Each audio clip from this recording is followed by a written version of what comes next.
Hi, my name is Matthew Wagner. I'm an assistant professor in the School of Architecture and Design at Virginia Tech in the United States. I'm sorry I couldn't be in Poland with everyone in person, but hopefully this virtual lightning talk will be interesting. This is about using immersive digital environments to design a responsive surface for educational multi-use spaces. The purpose of our responsive research begins with the question of whether or not interior spaces can contextually and autonomously respond to its occupants. Artificial intelligence is changing the way many industries function and perform, from information gathering to self-driving cars. Algorithmic approaches to informed and autonomous decision making is becoming the new normal and what we should expect for the future. We want to understand how these principles can lead to better scenarios in buildings and spatial typologies. While artificial intelligence doesn't have much of a presence in architecture and interior design, the fundamental ideas of smart building systems are perhaps the building industry's equivalent. Mainstream interests in energy efficiency, renewable energy, and environmental design have been brought to the forefront of architecture. As a result, building control systems leverage the use of environmental data, informing new architectural approaches and outcomes. By responding to environmental factors, this form of autonomous architecture has established a new baseline for energy performance. The aim of our work is not to focus on how to further optimize buildings for energy performance, but how to optimize buildings for occupant performance. We take a creative design approach to contextualizing interior elements that can become autonomous systems. By responding to their immediate interior environment, self-regulating surfaces have the ability to increase occupant performance and overall well-being. With this framework in mind, our research began with responsive surfaces designed to mitigate workplace distractions. As office cultures trend toward collaborative working environments with mobile workstations, office space designs are becoming increasingly open. This is also the case with academic or educational multi-use spaces, where there's a need for transparency, flexible spaces, and collaboration. Our research demonstrates efforts to generate examples of potential solutions to these distractions through the use of responsive design elements. Naturally for us, we're just as much problem makers as we are problem solvers. Our means to conceptualize autonomous methods to optimize occupant performance has reinformed our overall design process. As a parallel research effort, we have reasoned with the idea that data-driven design process will result in a more informed and overall more effective approach to realizing prototypes. So this is the first project I want to start with. This is called the flower wall. It was a responsive surface to mitigate solar glare coming into a space. It was based on the idea of a phototropic flower. So when the sun's out, this flower is open, blocking some sunlight coming into the space. When the sun's not out, the flower curls up and tries to maintain a consistent lighting level inside of a space. So these diagrams will show the sort of basic principles of this concept. You have the sunlight coming in, then you have potential cross-ventilation flows, and you have potential views and privacy. The original process for this was jumping into a digital model and looking at form finding through a parametric software, looking at profile, and just trying to get an idea for the best approach to design this thing. So this is what we ended up building, and you can see that its components are basically made of spring steel. The blue is a spring steel. It's mounted to a framework of a steel grid, and it's controlled by wires curling up. They're being twisted behind the flower itself on a steel rod. When the steel rod twists, the wire curls and pulls the flower shut. There are actually 3 different variations of this prototype that I want to talk about. The first one is this one where the entire array moves at once. This was all controlled by hand.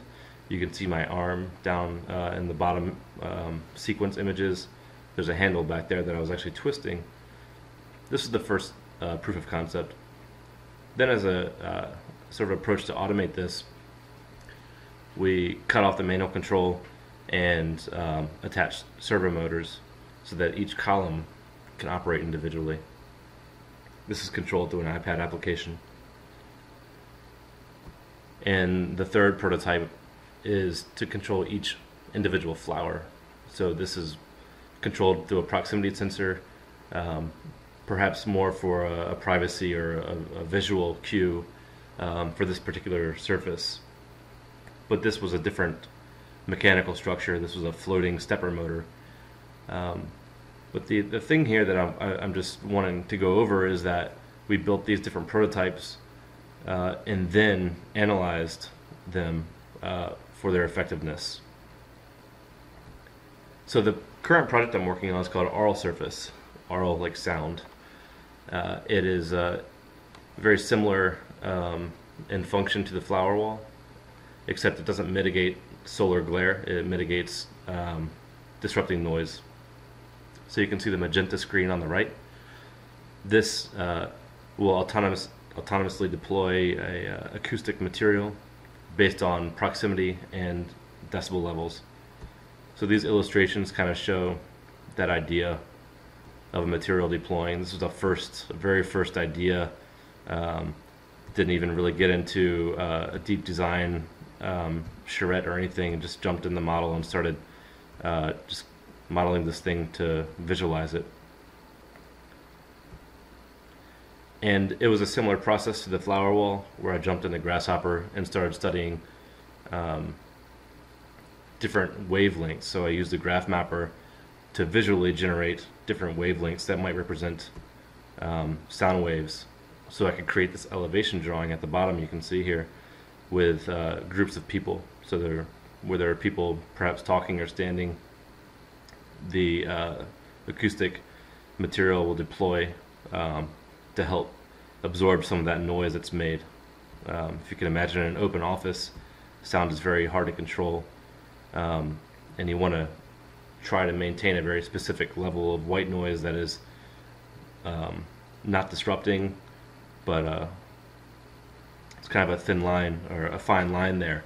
So we got into another design for that module. This is more of a room and blind style, and this is rigged in Maya and is being prepared for Unity, so that we can take it to HoloLens, which I'll talk about in a second. But after we looked at this particular design, I found myself going back to the raw prototype just in the garage, just picking up some materials and starting to fabricate something just to look at it and see how it worked. That's when we realized that maybe we're going down the wrong road again with this particular project. So we want to look at an augmented reality tool. Right now we're looking at HoloLens, and this is a rendering of what could be an open space, an academic space at a university or an office space. The white dashed rectangles represent a 16:9 aspect ratio, which is what the HoloLens is. And the idea is that we can look at our digital model through the HoloLens, and when the actual people are walking around the space, they can't see what you see right here. Only the person wearing the lens can see that, but they can trigger environmental sensors that enable the digital model to respond to them based on sound levels and proximity. So this idea lets us study the effectiveness of both the design and the material that we're using. And this is an idea where we can swap out different models, different materials, to further evaluate them digitally before we have a random idea, make an assumption based on a parametric analysis, and then prototype it. We want to try to have a little bit more control over our process.